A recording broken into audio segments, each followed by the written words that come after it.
할렐루야. 우리 한번 크게 한번 소리 쳐볼까요? 할렐루야. 여러분들이 할렐루야 해보세요. 시작. 할렐루야. 조금만 더 크게 시작. 할렐루야. 우리의 신앙이 정말 가슴 속에서부터 터져 올라오는 하나님을 찬양하는 신앙들 되어지기를 주님의 이름으로 축원합니다. 이제는 옆에 분에게 인사하십시다. 성령 충만하세요. 예. 오늘이 성령 강림 주일입니다. 그래서 성령 충만한 시간 되어지기를 주님의 이름으로 축원합니다. 성령 충만은 그냥 해도 되고 안 해도 되는 게 아니라 이 하나님이 자기 백성들을 향한 목적이기 때문에 성령이 거하시는 성전으로 우리를 만드시기 원하시고 있어서 우리는 반드시 성령 충만해야 되는 줄로 믿습니다. 그죠? 우리 성부 하나님에 대해서는 우리가 많이 말씀을 들었어요. 그죠? 하나님의 존재에 대하여서 묵상을 했고 하나님의 계획에 대해서도 이야기를 들었고요. 그죠? 그 다음에 하나님의 속성에 대해서 여러 가지 이름들이 바로 그 하나님의 속성을 우리에게 가르쳐 주시는 그릇들이다라고 말씀을 했고, 그래서 우리가 그걸 통해서 깨달아내는 건 바로 그 하나님은 전능하시다라고 하는 것. 못하시는 것이 없어요. 안 계신 곳이 없어요. 모르시는 곳이 없어요. 그리고 우리와 함께 하시는 줄로 믿습니다. 우리가 이렇게 성부 하나님이 우리와 함께 하고 있다는 걸 잘 알고 있어요. 또 성자 하나님에 관해서는 아마 성부 하나님보다도 더 많이 알고 있을 거예요. 우리의 구원에 관한 직접적인 사역을 감당하시는 분이기 때문에 2000년 전에 이 땅에 성령으로 잉태하셨고 동정녀 마리아에게 나셨고 제자들과 함께 삶을 사셨고 마지막에는 십자가를 지고 죽어서 장사까지 지내진 다음에 부활하셔서, 그죠? 부활하셔서 제자들에게 나 살아났다, 나 부활했다라고 말씀하시면서 40일 동안 계시고 하늘나라로 올라가신 바로 우리 예수님 뿐만 아니라 임마누엘 하셔서 우리와 함께 하시는 줄로 믿습니다. 성령에 관해서도 여러분들은 많이 알고 계실 겁니다. 하나님이 하나님이 자기 백성을 재창조하는 시작이요 마지막이신, 보이지는 않지만 성도들에게 생명을 주시는 분, 성도의 눈을 열어주시고 성도에게 감각을 살려주시고 성도로 하여금 자기를 부인하고 하나님의 영광을 위하여 살도록 하시는 그 능력의 힘. 그런데 성령에 대해서 오해하는 부분도 적지 않아요. 왜냐하면 성령 하나님을 성부, 성자, 성령 이렇게 하다 보니까 앞에 있는 분이 커 보이고 뒤에 있는 분이 작아 보여요. 또 성경 속에 있는 단어가 성령에 대해 이야기할 때에 하나님의 성령, 하나님의 영, 아들의 영, 예수의 영 이렇게 부르니까 성부나 성자가 등장하지 않으면 성령이 등장하지 못하는 것처럼 이렇게 보이기도 합니다마는 성령이라고 하는 부분에 있어서는 성령이 역사하지 않으면 성도는 성도가 될 수 없습니다. 우리 예수님이 그렇게 말씀하셨어요. 요한복음 3장 3절에서 물과 성령으로 나지 아니하면 하나님의 나라를 볼 수 없느니라. 믿습니까? 우리 한번 같이 합시다. 물과 성령으로 나지 아니하면 하나님 나라를 볼 수 없느니라. 그러니까 성령의 역사가 없으면, 우리 안에 성령의 역사가 없으면 나는 그냥 죽은 자요, 소경이요, 감각이 없는 문둥병자와 다를 바가 없는 인생, 영적인 세계에서 반드시 거듭나야 성부 하나님도 알 수 있고 성자 예수 그리스도의 사역도 알 수 있고 내가 하나님의 사람으로 만들어져 간다는 사실을 알게 됩니다. 신약 성경을 기록하는 저자들과 이 성경으로 이렇게 편집한 그 역사 속의 하나님의 종들이 이 복음서를 이렇게 쭉 정리해 나가는데 복음서 다음에 사도행전을 이렇게 일선상에다 이렇게 놔요.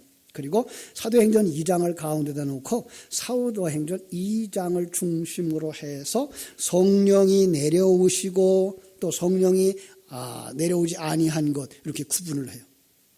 사도행전 이전에 복음서들의 내용들은 성령 받기 이전의 인간의 모습을 묘사하고 사도행전 2장 이후에 있는 이 성경들과 그 사람들의 모습은 성령을 받고 성령으로 충만하고 성령의 인도하심을 받는 사람들의 모습을 그려주는 거예요. 자, 그래서 질문을 할게요. 예수님과 같이 동행했던 예수님의 제자들은 성령을 받았을까요? 안 받았을까요? 언제 성령을 받았을까요? 사도행전 2장 오순절 날이에요. 그래서 사도행전 2장을 제가 읽어드릴게요. 2장 1절. 오순절 날이 이미 이름에 그들이 다 같이 한 곳에 모였더니 호련히 하늘로부터 급하고 강한 바람 같은 소리가 있어 그들이 앉은 온 집에 가득하며 마치 불의 혀처럼 갈라지는 것들이 그들에게 보여 각 사람 위에 하나씩 임하여 있더니 그들이 다 성령의 충만함을 받고 성령이 말하시게 하심을 따라 다른 언어들로 말하기를 시작하니라. 자, 그 이전에는 성령을 받지 못했어요. 그러면 하나님 나라에 대해서 알 수 있었을까요? 없었을까요? 알지 못했어요. 지식으로는 들어서 알 수 있었는데 그들이 실제로 하나님의 나라를 들어간 거나 하나님을 알지 못했어요. 자, 그래서 주님이 이렇게 얘기하는 것을 볼 수가 있어요. 요한복음 16장 11절로 14절에 보면은요, 내가 아직도 너희에게 이를 것이 많은데 지금은 너희가 감당하지 못하리라. 그러나 진리의 성령이 오시면 그가 너희를 모든 진리 가운데로 인도하시리니 그가 스스로 말하지 않고 오직 들은 것을 말하며 장래 일을 너희에게 알리시리라. 그가 내 영광을 나타내리니 내 것을 가지고 너희에게 알릴 것이다. 이렇게 말씀하세요. 사도행전 16장은 분명히 요한복음 16장은 분명히 사도행전 앞에 있죠. 그냥 오순절 성령 강림 이전의 사건으로 그려주고 있단 말이에요. 그때 많은 하나님의 나라의 이야기를 예수님이 하셨지만 그들이 알아듣는다, 못 알아듣는다? 못 알아듣는다는 거예요. 그죠? 그런데 진리의 성령이 오시면 언제 오셔요? 사도행전 2장에. 그러면 그때는 그동안 내가 너에게 가르쳐 주었던 그 모든 내용이 깨달아지게 될 거야. 그 말씀을 하는 거예요.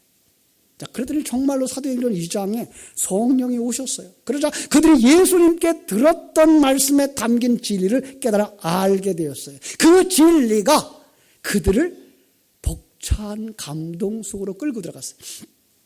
진리가 충만되어졌어요. 자, 진리가 충만되어져요. 그러면 어떻게 돼요? 나팔을 불 수밖에 없어요. 복음의 나팔을 불었어요. 그러자 3,000명씩 예수 믿고 세례를 받는 역사가 일어났어요. 5,000명씩 예수 믿고 회개하고 돌아오는 역사가 일어났어요.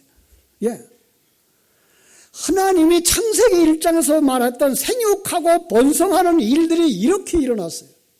그들이 뭐예요? 그것을 믿음으로 낳았다, 복음으로 낳았다 이렇게 말씀하고 있기 때문에 그걸 생육하고 번성한 것이라고 말하고 있는 거예요. 여러분, 그러면은 성령의 역사는 2000년 전 예수님이 돌아가시고 부활하신 후에 40일 만에 한 번 오셨을까요? 어떤 사람들은요, 이 성령의 역사가 그때 이후에 끊어졌다고 생각을 해요. 그래서 1901년도에 다시 시작되었대요. 1901년도에 어떤 역사가 일어났는가 하면 오순절 성령 운동의 역사가 시작되어져요. 1901년 1월 1일 날 그러니까 미국의 이 팔함이라고 하는 목사님이 세운 베델 성서 학교에서 부흥회를 해요. 그런데 1월 1일 날 이 오즈맘이라고 하는 여학생이 방언을 하기 시작합니다. 그러더니 전 교생들이 다 방언을 하기 시작해요. 이 팔함이라고 하는 목사님은 이제 미국과 캐나다 전역에 순회하면서 부흥 집회를 인도함으로써 오순절 성령 운동이 다시 확산되어졌다라고 얘기를 해요. 자, 그런데 어떤 사람들은 그걸 반박해요. 1800년 동안 잠잠하던 방언의 역사가 왜 1800년이 지난 오늘에야 일어나겠느냐라는 얘기를 하는 거예요. 지금도 많은 사람들이 기도하면서 이 간절함 속에서 방언이라고 말하는 행동을 합니다. 혀가 꼬이고 반복되는 발음이 나오는 것을 방언이라고 하는데, 놀라운 것은요, 이런 현상은 이방 종교에도 있다는 거예요. 자, 그래서 많은 사람들이 비평하면서 뭐라 그래요? 이방 종교에도 그럼 성령의 역사가 일어난다는 말이냐라는 말로 그 방언에 대해서 이제 찬물을 끼얹고 있습니다. 어떤 사람은 그렇게 또 비평하자. 그 사람은 방언의 은사를 못 받았기 때문에 그렇게 말할 거야. 그럴까요? 실제로 성경은 우리를 다시 한번 정리하게 합니다. 우리는 이렇게 정리하기로 했습니다. 자, 성령의 역사는 성부와 성자와 성령이 함께 천지 만물을 창조하던 날부터 하나님의 백성을 다 완성하는 날까지 일하시는 하나님의 일하십니다. 믿습니까? 예, 성부와 성자와 성령이 따로따로 일하질 않아요. 그런데 이 세대주의 학자들과 또 성경을 잘 잘라서 이렇게 해석하기 좋아하는 사람들이 역사를 7등분하고 그 한 세대 한 세대마다 하나님의 일하심의 모습이 다르다라고 묘사를 해버려요. 그래서 그걸 또 이 개혁주의 신학에서도 받아들여서 구약시대에는 성부시대, 복음시대는 예수님의 시대, 그리고 예수님 가신 이후부터 지금까지는 성령시대라고 생각을 하고 있어요. 강조점들은 맞아요. 그런데 지금 금방 얘기한 것처럼 삼위일체 하나님은 한순간도 떨어져서 일한 적이 없다. 믿습니까? 그렇습니다. 그럼 성부, 성자, 성령이 하나의 일을 하는데 어떤 일을 하시느냐? 바로 자기 백성을 하나님의 사람으로 만들어 완성시키는 그 일을 하신다고요. 그래서 그 사람들은 다 성령을 받지 않으면 그 세계 속에 들어가지 못하는 거예요. 성 거듭나지 아니하면 하나님 나라에 대해 전혀 알지도 못하는 거예요.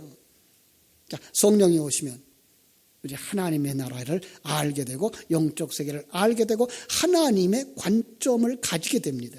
세속적인 가치관에서부터 벗어나 하나님의 관점을 가진 자가 되어지고 역사가 돌아가는 것, 세상이 돌아가는 것, 내 인생이 사라지는 모든 것들 속에는 하나님, 삼위일체 하나님이 일하고 있다는 사실을 믿게 되는 것입니다. 우리는 바로 여기에 있습니다. 자, 그런데 성령이 오시면 놀라운 일들이 벌어지는데 그것이 뭔가 하면 이 놀라운 세계를 맛본 사람들이, 거기에 충만되어진 사람들이 가만히 있지 못하더라는 겁니다. 그걸 말할 수밖에 없더라는 거예요. 우리가 맛있는 음식점에 가서 정말 맛있는 음식을 먹었어요. 그러면 친구에게 야, 거기 식당 정말 음식 좋더라, 그렇게 말할 수밖에 없는 것처럼 정말 하나님의 나라에 대해서 깨달아 알고 느낀 사람들은요, 그것을 가만히 있을 수가 없어요. 친구에게 데려갈 수밖에 없어요. 친구에게 소개할 수밖에 없어요. 그게 뭐예요? 그것이 증거예요. 그런데 그 증거를 세상 사람들은 알아듣지 못하더라는 거예요. 야, 여러분, 세상 사람들이 알아듣지 못하네. 우리 제주도 사람이 제주도 말을 하면 여러분은 알아듣는다, 못 알아듣는다?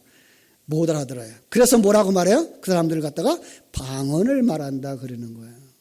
바로 성경도 그렇게 얘기하고 있는 거예요. 방언은 뭐예요?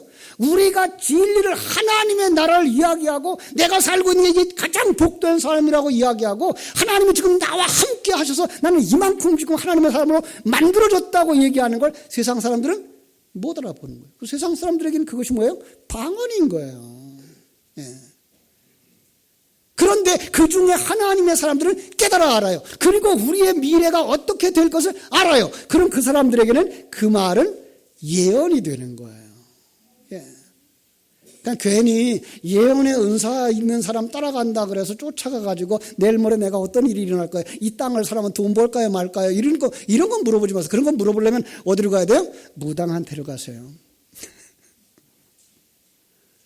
하나님은 우리에게 일반적 은총 속에서 앞미를 내다보는 것도 있어요. 그런데 그렇게 하나님은 일하지 않아요. 하나님은 우리가 하나님의 백성으로 만들어져가는 거기에 관심을 두고 있고, 예, 삼위일체 하나님이 우리를 하나님의 백성으로 만드시는 거기에 관심이 있지, 예, 내년 후에 10년 후에 이 주식을 사면 오를까요? 떨어질까요? 그런 얘기는 하나님이 안 하셔요. 제가 여러분을 정확하게 진단해 드릴 수 있어요. 여러분 이후에 반드시 돌아가실 겁니다. 얼마나 정확해요. 여러분 이걸 깨달아 알고 예수님과 함께 가면 여러분은 반드시 천국 갈 겁니다. 예. 그러나 이것이 아니라고 생각해서 이 세상이 전부인 양 이 세상 것에 목매고 살아가다면 그는 지옥에 갑니다. 이거보다 더 정확한 얘기는 없어요.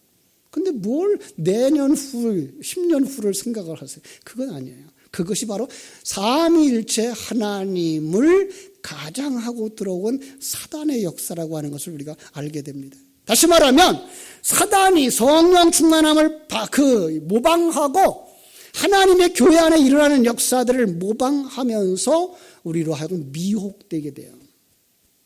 자, 그래서 진리에 굳게 서지 않으면 신앙생활 자체도 참다운 신앙생활을 하지 못하고 미신적 신앙생활을 하게 되고 일반 종교 속에 나타나는 현상을 추구하게 되는 거죠. 그런 사람들을 향해서 오늘 말씀은 어리석은 자라 이렇게 말씀하고 있어요. 자, 한번 봅시다. 15절. 그런즉 너희가 어떻게 행할지를 자세히 주의하여 지혜 없는 자같이 하지 말고 오직 지혜 있는 자같이 하여 세월을 아끼라. 때가 악하니라. 그러므로 어리석은 자가 되지 말고 오직 주의 뜻이 무엇인가 이해하라. 어리석은 사람들, 바로 지혜로운 사람과 대조를 하면서 하나님을 알고 하나님의 나라에 대해서 알고 하나님과 함께 동행하는 사람을 지혜로운 사람이라고 말하면서 그러지 못한 세상의 모든 사람들을 향하여 어리석은 자라고 말하는 거예요. 그런데 디모데후서 4장 3절에 가보니까 이 어리석은 사람들의 특징을 이렇게 말하고 있어요.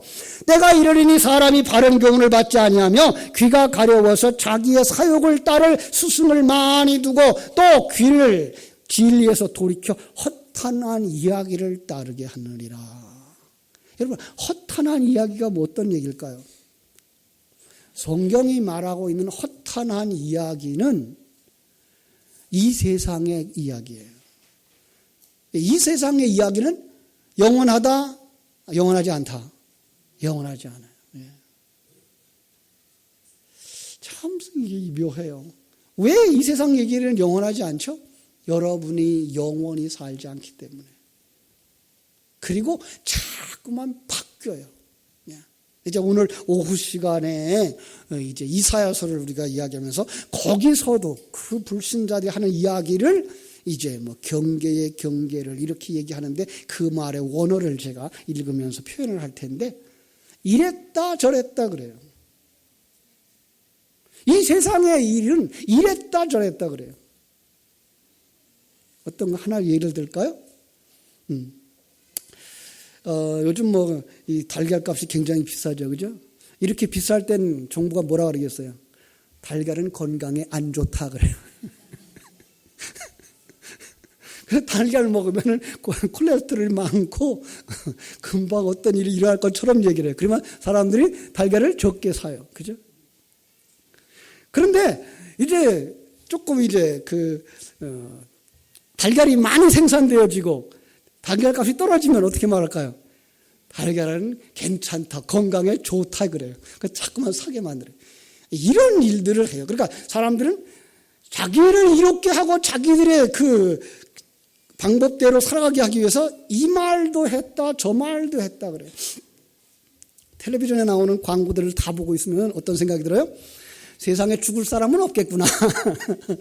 왜? 그냥 다 좋대. 이것도 좋다 그러고 얼마큼 지나면 이것도 좋다 그러고. 예. 이게 뭐예요? 세상 얘기, 허탄한 이야기예요. 아주 쉬운 얘기로 여러분 예수 잘 믿고 헌금 많이 하면 복 받습니다라고 하는 이야기. 복 받아봐야 몇 년밖에 못 가지고 있다? 100년도 못 가지고 있다. 예. 그걸 허탄한 이야기로 하는 거예요. 진실한 얘기는 뭐예요? 진리는 뭐예요? 여러분이 예수와 함께 살아감으로 말미암아 영원히 살아. 그래서 그 예수와 함께하는 삶이 영원한 삶이며 그 생명이 영원한 것, 변하지 않는 것. 이게 진리인 거예요. 60년 만에 변하고 70년 만에 변하는 게 아니라 정말 영원히 우리가 하나님을 알고 그 하나님과 함께 교제하며 삶을 살아내는 그 진리가 영원한 것입니다. 그렇습니다. 그런데 이 세상 사람들은 어리석게 우리 귀를 긁어주고 내 마음에 맞다고 생각하는 점들을 말해주는 거예요. 내가 소원하는 것들이 이루어진다고 말하는 거예요. 그것이 바로 허탄한 이야기. 그런 사람들의 그 특징이 뭔가 하면 하나님에 대하여 무지하다는 거예요. 예. 자기 중심적이기 때문에 내가 원하는 것들을 이루어주는 자가 좋은 신이에요. 하나님에 대해 모르는 거예요. 누가복음 12장에 가보면은요, 부자가 나와요. 자, 부자. 농사가 잘 됐습니다. 밭에 속출이 아주 풍성해졌습니다. 그랬더니 그 마음에 뭐라 그래요? 예, 창고를 헐고 더 크게 짓자. 내 모든 곡식과 물건을 거기 쌓아두리라. 그러고 하는 말이, 내 영혼아, 여러 해 쓸거를 많이 쌓아두었으니 평안히 쉬고 먹고 마시고 즐거워하자. 잘못했어요? 아니요, 잘못한 거 없어요. 여러분, 미래를 위하여 적금을 드는 것, 보험을 드는 것, 축적하는 것, 이거 잘못하는 것 아니에요. 그건 마땅히 해야 되는 거예요. 그런데 그가 잘못한 것이 뭔가 하면 21절에 가면요, 누가복음 12장 21절 나중에 찾아보세요. 자기를 위하여 재물을 쌓아두고, 예, 맞아요. 그런데 하나님께 대하여 부요치 못한 자였기 때문이라. 하나님에 대하여 부요치 못한 자라는 말을 뜯어보면 하나님에 대하여선 많이 가지지 못한 자라는 거예요. 그러니까 하나님에 관하여서 알지 못하더라는 거예요. 하나님에 관해서 너무나 가난하더라는 거예요. 그러니까 속사람 그 영혼에게 무엇이 필요한지 모르는 거예요. 그를 뭐라 그래요? 어리석다라고 말하는 거예요. 자, 이 어리석은 자들의 세 번째 특징이 뭔가 하면 자기를 자랑하더라는 거예요. 인본주의 철학자들은 인간은 자기를 자랑하기 위해 존재한다 그래요. 이 철학자들의 얘기를 들으면요, 그게 맞는 것 같아요. 우리가 성경이 없고 설교자가 없으면 세상 그 사람들 얘기에 푹 빠져서 따라가게 돼 있어요. 그리고 사람들의 삶의 목적이 다 자기 자랑을 위해서, 자기를 드러내고 자기를 포장하기 위해 살아가는 것을 보게 됩니다. 그런데 우리는요, 다시 생각하죠. 하나님이 인간을 창조한 창조의 목적이 뭡니까?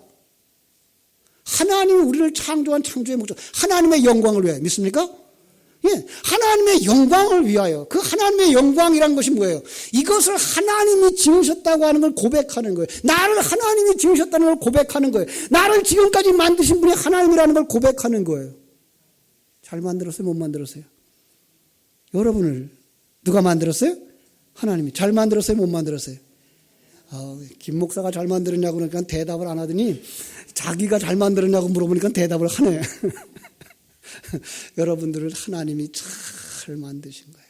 마지막 이 세상 떠날 때에도 질병 가운데 있는 그 상황도 우리를 잘 만들고 있는 것을 아는 사람이 하나님의 관점을 가진 성령 받은 자인 줄로 믿습니다.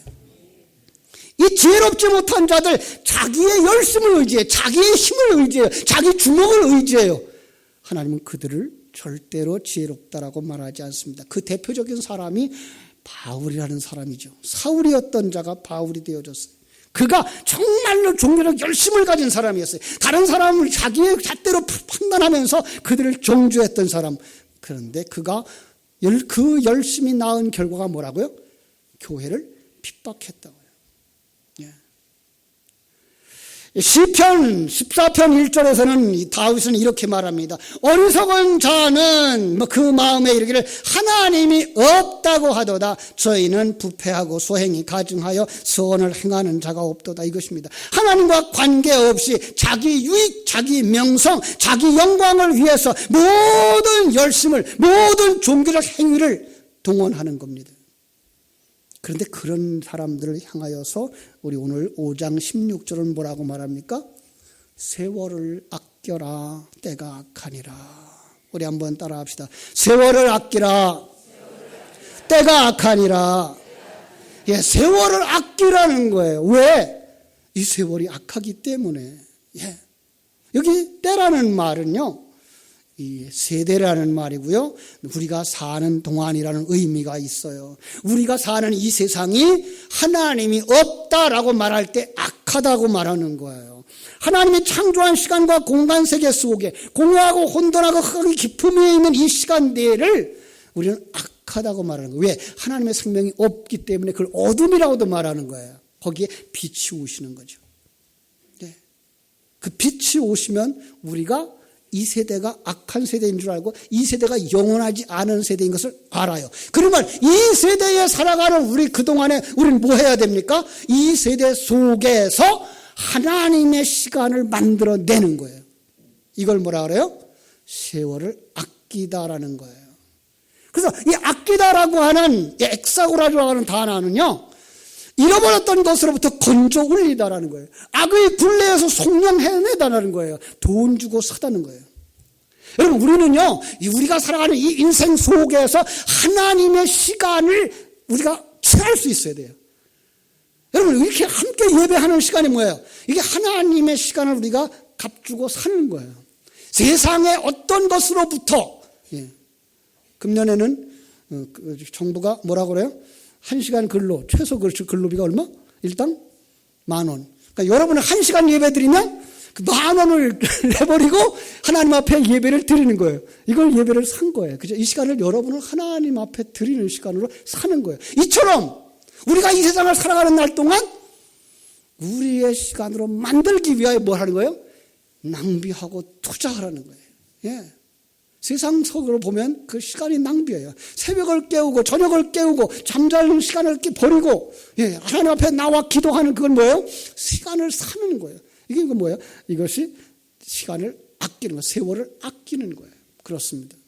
여기에 있는 부자 어영감님처럼 세상의 것을 계획하고 세상의 것을 만들고 세상에 쌓는 즐거움으로 시간과 물질을 투자하는 것이 아니라 하나님의 양식을 먹는데, 하나님의 말씀을 듣는데, 사랑하는 성도들과 교제하고 하늘나라의 그 삶을 누리는데 시간과 정열을 쏟는 거예요.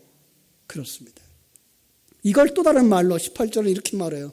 술 취하지 말라. 이는 방탕한 것이니 오직 성령의 충만함을 받으라. 많은 사람들이 헷갈리는 부분이 이 부분이에요.